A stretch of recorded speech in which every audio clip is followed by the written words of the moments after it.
personne qui remporte la grande finale de la 3e saison de MasterChef Québec est...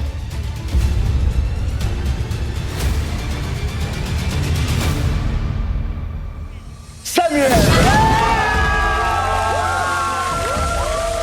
Et Samuel Boisvert est avec nous ce matin. J'ai senti une émotion quand même. On dirait que t'es pas sûr quand il le réannonce que... C'est irréel à chaque fois. Ah ouais? Tu sais, ça fait plusieurs mois que je le sais, mais de le revivre comme ça, puis de le revivre avec ma famille, qui le savait pas. Moi, il y avait vraiment personne qui savait, à part T'as ma réussi mère. à garder le secret? Ben oui, 100%.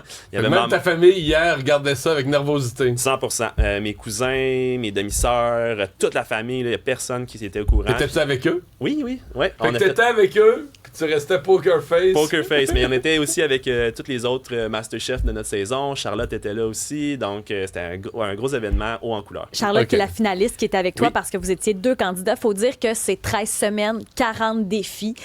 Au final, vous étiez 2 hier pour la dernière émission, mais c'était 16 candidats qui étaient là. C'est toute une expérience et toute une aventure. Là. Comment tu as vécu ça? Parce que chez 100%. nous, on a stressé. Là. J'ai dû perdre 5 livres à chaque dimanche. Moi, j'en ai pris 20.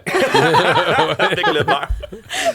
Mais c'était une aventure vraiment le fun de A à Z parce que ça m'a permis de rencontrer Martin Stéphano, 20 juges, plus de 20 juges invités aussi, qu'il y en a que j'adorais et j'admirais, et aussi 15 autres candidats que je vais avoir des liens d'amitié pour toute ma vie avec eux.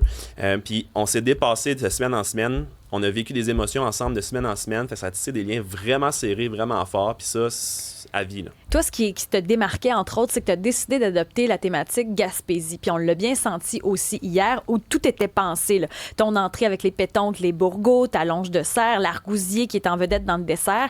Pourquoi tu as décidé d'honorer le terroir, finalement, puis que tu n'as pas lâché pendant la compétition? Parce que t'es pas gaspésien. Non, c'est ça, pas gaspésien. Je viens de Valcourt à la base, mais j'ai eu la chance d'habiter à Percé et travailler là, en fait, pendant 3 étés consécutifs. Puis c'est vraiment là que j'ai appris sur le terroir le plus, parce que moi, j'étais mixologue avant, dans le fond, pendant mon bac. Puis c'était super important pour moi de travailler les produits d'ici. Puis c'est là que je me suis informé le plus, puis que j'ai découvert que le terroir du Québec, c'est beau, puis c'est bon.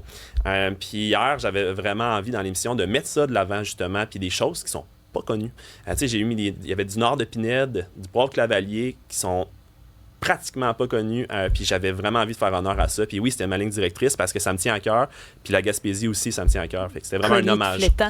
Hein, oui, les colliers de flétan. Autre affaire, parce que bon, il y avait le terroir qui était en lumière, puis il y avait vraiment comme une ligne directrice. Mais il y a aussi que pendant l'un des défis, la candidate Charlotte qui était avec toi a eu de la misère, t'as quitté ton poste, puis t'es allé donner un coup de pouce alors qu'on sait que vous avez 60 minutes par défi. Mm-hmm. Comment ça, c'est important pour toi d'aller l'aider?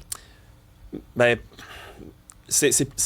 on est humain, puis moi, je pouvais pas la laisser avec ce stress-là. Je le voyais que je sais comment on se sent quand on a des difficultés, puis c'est une finale, puis gagner parce que quelqu'un a pas réussi pour des erreurs techniques comme ça, j'avais pas envie de vivre ça. Je voulais être humain. C'est plus fort que moi. Je sais Elle pas avait de la comment misère avec l'exprimer. sa sorbetière. Elle n'était pas capable d'enligner le bout de la sorbetière. Là. 100%, c'était... C'était mécanique, là. C'était pas de la cuisine. Non, c'était... J'ai une amie qui a besoin d'aide, puis la compétition, je la tasse, je m'en vais l'aider. Tu sais, c'est une compétition saine, puis c'est ça que je voulais vraiment mettre de l'avant. T'étais mixologue pendant ton bac. C'est quoi ta relation avec la cuisine? Depuis que je suis jeune, je cuisine beaucoup à cause que ma mère m'a permis de un peu avoir la vision de l'alimentation saine, l'importance de bons repas en famille et tout. Puis d'un autre côté, j'avais mon père qui m'a permis, jeune, d'expérimenter des restaurants gastronomiques. Fait que j'avais comme une dualité entre les deux. Puis là, je m'intéressais à la gastronomie, mais là, je revenais chez ma mère. Puis j'étais comme, OK, on cuisine la bouffe familiale avec mon frère. Puis là, j'ai envie de cuisiner, j'ai envie de participer. Tout ça ensemble, l'amalgame a fait que... À l'école, vos lunchs, c'était pas des sandwichs de poulet pressé avec de la moutarde. Ah, ben oui. On en a eu ça aussi. Les petites pizzas au micro-ondes, là, on en a eu ça aussi.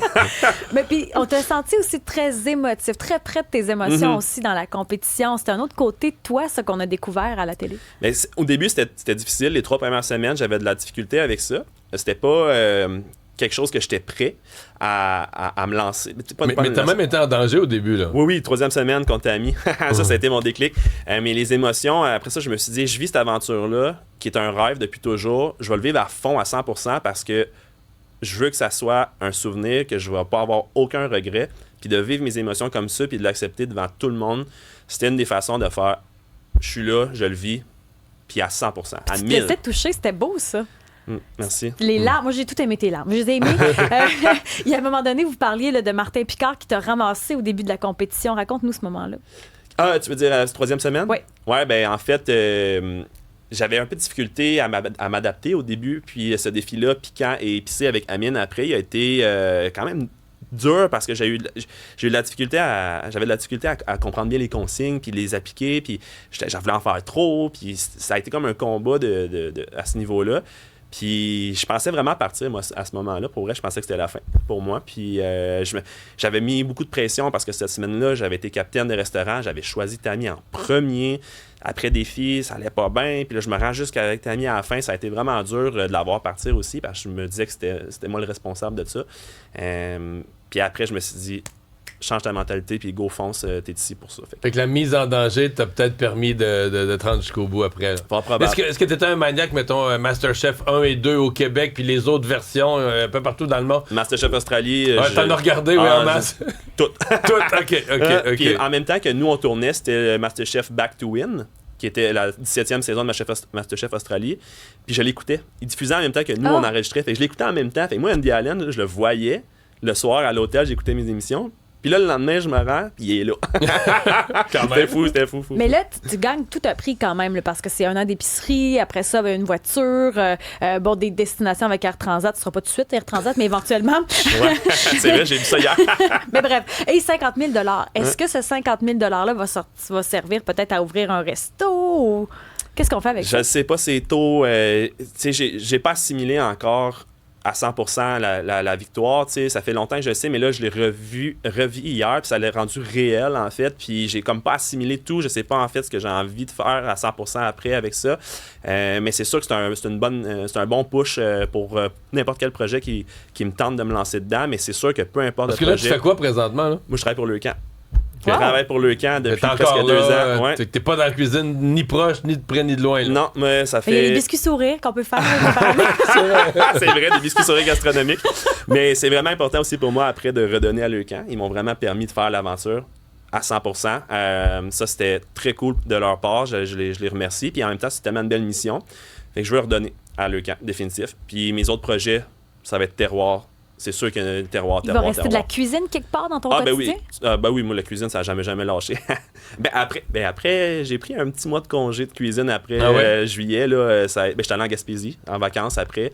Puis quand j'étais revenu, de me mettre de ces émotions-là, j'ai mangé un peu de resto. Ça doit tellement être satisfaisant de faire une longe de serre en 1h30, genre. D'avoir 30 minutes de plus. Non, mais est-ce que l'horloge te rend... Parce que moi, sincèrement, je cuisine un peu, puis tout ça, puis l'horloge me rendrait fou. T'sais, quand je regarde, puis pourtant, je suis capable, sous pression, je fais du direct, là, 5 heures par jour. Mais on dirait que l'horloge, quand tu cuisines ou tu coupes ou tu aurais une étape de plus, puis ta voix, l'aiguille qui tourne trop vite, tu aurais le goût de frapper un coup de masse dedans.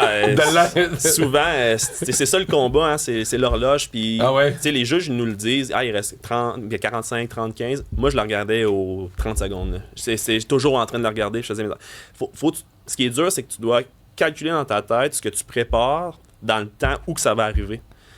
Fait que t'as comme un calcul mental de OK, si je passe là, ben à 15 minutes, ça va être fini, ça va avoir le temps de reposer, puis après ça, à 5 minutes, je vais avoir le temps de faire mon plate. C'est toujours. Faut que tu soustrais à partir de la fin 100%. Pour arriver. Ouais. Dominique ici qui dit je suis tellement contente qu'il ait gagné, c'était mon préféré. Marianne me dit la même affaire, recherchiste de l'émission. Gaétan, cette année, MasterChef, super beau groupe. Bref, ça fait l'unanimité, là, ta victoire.